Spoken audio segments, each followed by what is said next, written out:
Mengapa bola kapas dapat bergerak-gerak?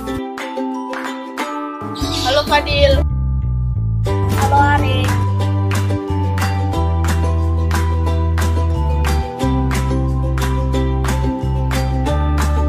Mengapa hal tersebut dapat terjadi?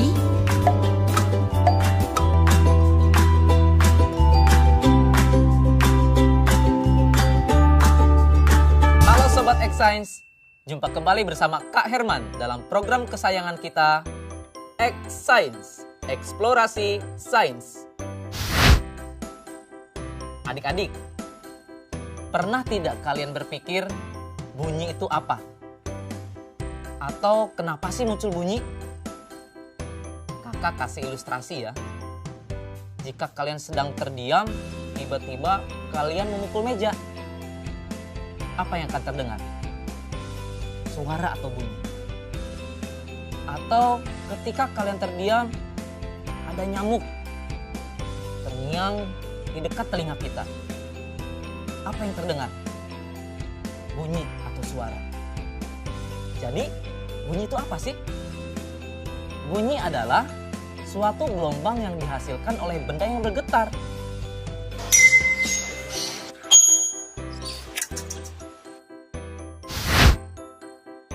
Adik-adik, ternyata bunyi itu memiliki sifat-sifat tertentu. Apa aja sih sifat-sifat bunyi? Yang pertama, bunyi merambat memerlukan medium. Perambatan bunyi dapat terjadi lewat medium, baik itu padat, cair, maupun gas. Namun, bunyi tidak dapat merambat di ruang hampa karena tidak ada medium di ruang hampa. Yang kedua, bunyi dapat dibiaskan. Pastinya adik-adik pernah mendengar suara petir kan? Kalau adik-adik dengarkan secara seksama, suara petir di malam hari akan terdengar lebih keras dibandingkan di siang hari. Kenapa coba? Pada siang hari, udara di permukaan lebih panas dibandingkan di malam hari. Akibatnya, kerapatan udara di siang hari jadi lebih renggang dibandingkan pada malam hari. Perbedaan kerapatan udara inilah yang menyebabkan bunyi dapat dibiaskan. Yang ketiga, bunyi dapat dipantulkan. Pantulan bunyi terjadi ketika bunyi mengenai suatu penghalang, sehingga dapat terjadi gema ataupun gaung. Gema, gaung, apa itu gema? Apa itu gaung? Gema merupakan bunyi pantul yang terdengar jelas. Contohnya, ketika adik-adik berteriak di tepi tebing, nanti akan terdengar dengan jelas. Sedangkan kalau gaung adalah bunyi pantul yang terdengar kurang jelas. Contohnya, adik-adik berteriak di dalam goa atau di dalam sebuah ruangan. Biasanya adik-adik akan mendengar suara yang tidak jelas. Bagaimana Sobat X-Science? Menyenangkan bukan belajar sains? Nah adik-adik, sekarang waktunya mencatat pertanyaan. Pertanyaannya adalah,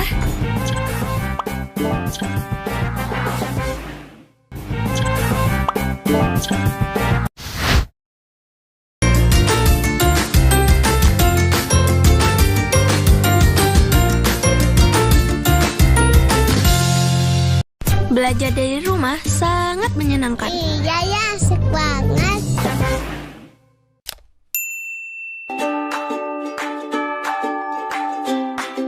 Hey, aku punya pertanyaan nih buat kalian. Bagaimana caranya mematahkan pensil ini dengan hanya mengeluarkan tenaga yang sangat sedikit? Gampang kok, tinggal taruh di jalan, ntar ada mobil lewat. Patah juga kok. Dilindas maksudmu? Iya, nggak usah pakai tenaga lebih.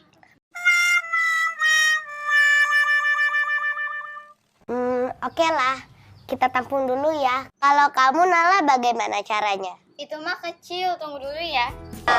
Patah kan pensilnya? Ya, itu mah bukan patah beneran.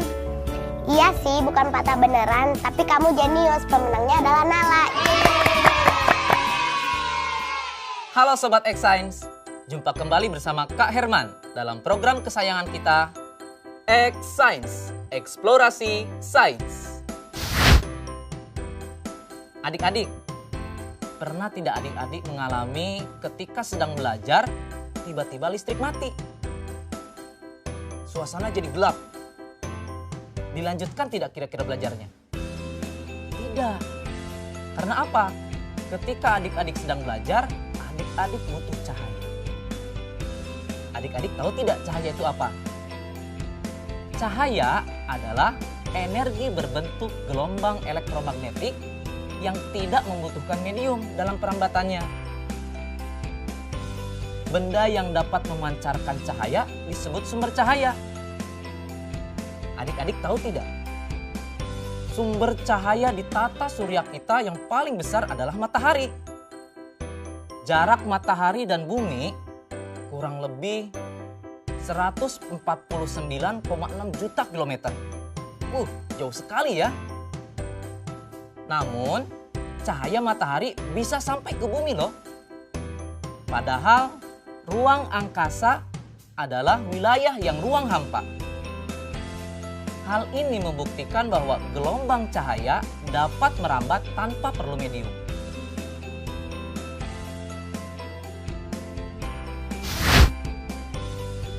Ternyata, cahaya juga memiliki berbagai sifat loh. Apa saja sih sifat-sifat cahaya? Yang pertama, cahaya merambat lurus.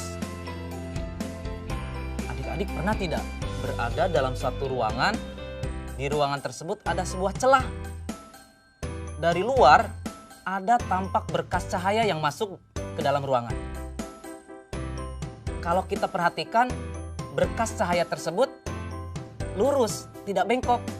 Betul tidak? Yang kedua, cahaya dapat dipantulkan. Contohnya, di suatu ruangan gelap, senter dinyalakan. Senter tersebut kemudian diarahkan ke cermin. Ternyata, cahaya memantul ke arah yang berlawanan. Artinya, cahaya dapat dipantulkan. Ketiga, cahaya dapat menembus benda bening. Buktinya dapat kita lihat bahwa ternyata cahaya dapat melewati gelas kaca yang bening.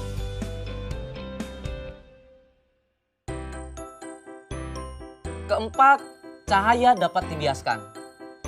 Contohnya adalah pensil terlihat patah saat dimasukkan ke dalam gelas bening yang berisi air.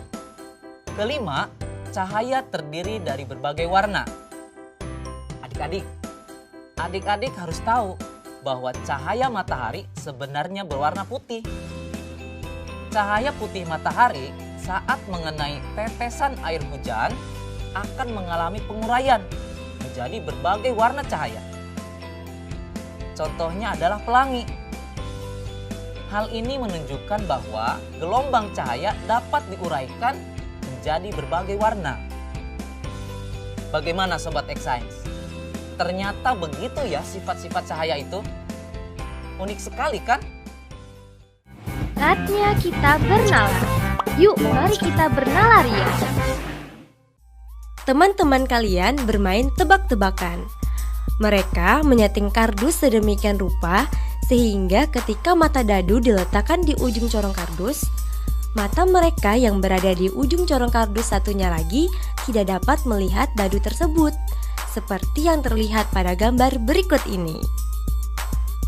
Agar mata dapat melihat dadu, mereka menebak jumlah minimal cermin yang dibutuhkan.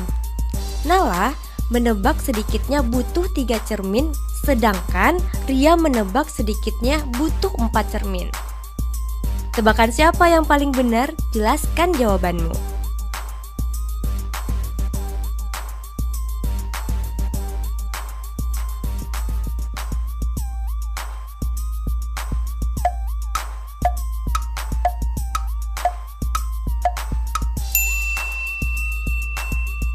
Tebakan yang paling benar adalah tebakan Ria. Mengapa demikian? Perhatikan gambar berikut ini. Paling sedikit butuh 4 cermin yang dapat memantulkan bayangan dadu hingga terlihat oleh mata mereka. Posisi cerminnya terlihat seperti pada gambar. Nah, adik-adik, sekarang waktunya mencatat pertanyaan. Pertanyaannya adalah: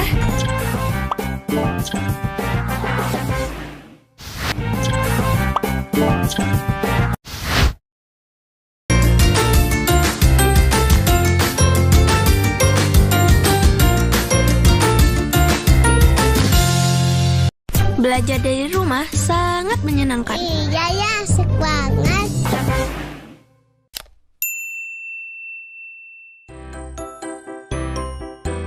Kok aku ganteng ya? Ya, ganteng dari kejauhan. Waduh, cobalah sekali-sekali kau puji aku. Ya, kamu tau lah, aku orangnya jujur. Coba sini, aku lihat di cermin. Tuh kan, cermin aja jujur.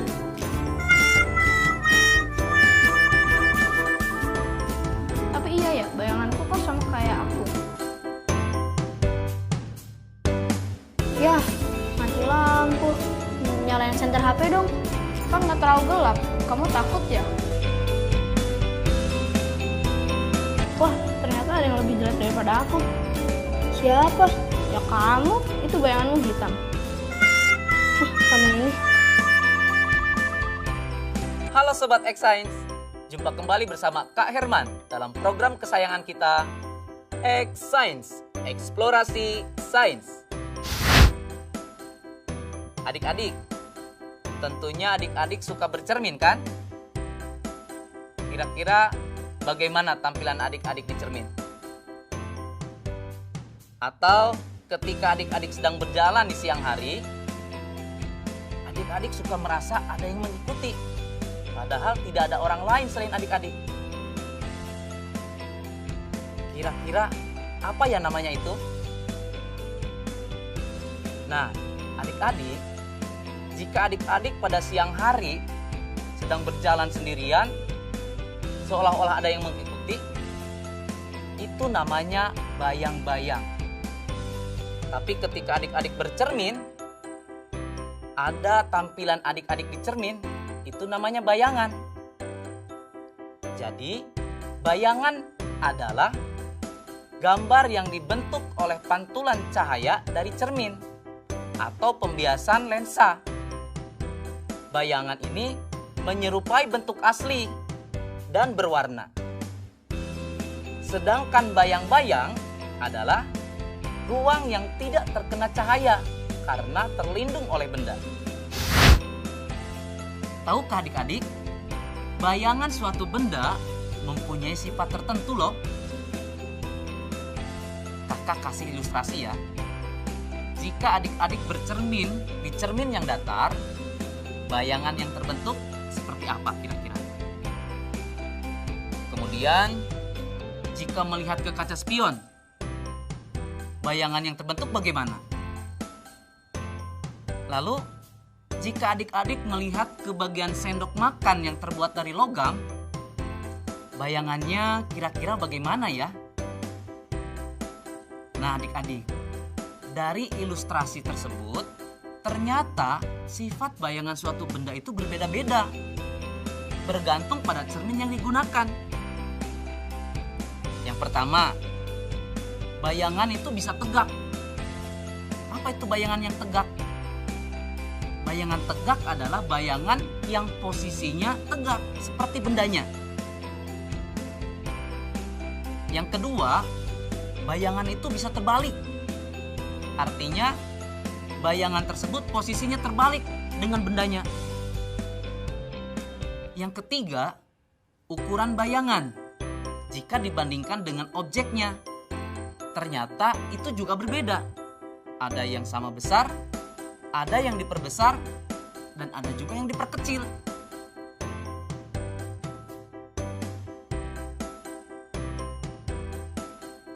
Keempat, bayangan itu bisa nyata ataupun bisa maya. Yang bagaimana sih bayangan yang nyata itu? Bayangan yang nyata itu adalah bayangan yang bisa ditangkap oleh layar. Sedangkan bayangan yang maya, bayangan yang tidak dapat ditangkap oleh layar. Saatnya kita bernalar. Yuk, mari kita bernalar ya. Sebuah senter diletakkan pada titik A dan tinggi bayang-bayang buku pada layar setelah diukur adalah 30 cm.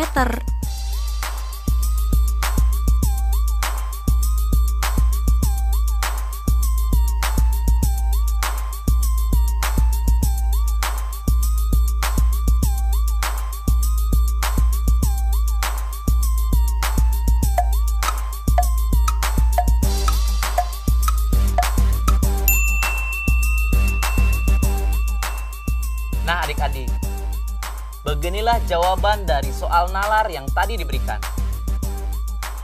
Tinggi bayangan buku pada layar menjadi lebih besar dari 30 cm. Hal ini disebabkan karena posisi buku menjadi lebih dekat dengan sumber cahaya. Semakin dekat dengan sumber cahaya, bayangan yang terbentuk akan semakin besar. Nah, bagaimana adik-adik? Menarik bukan penjelasan tentang bunyi dan cahaya? Belajar lebih menyenangkan bersama X-Science. Sampai jumpa!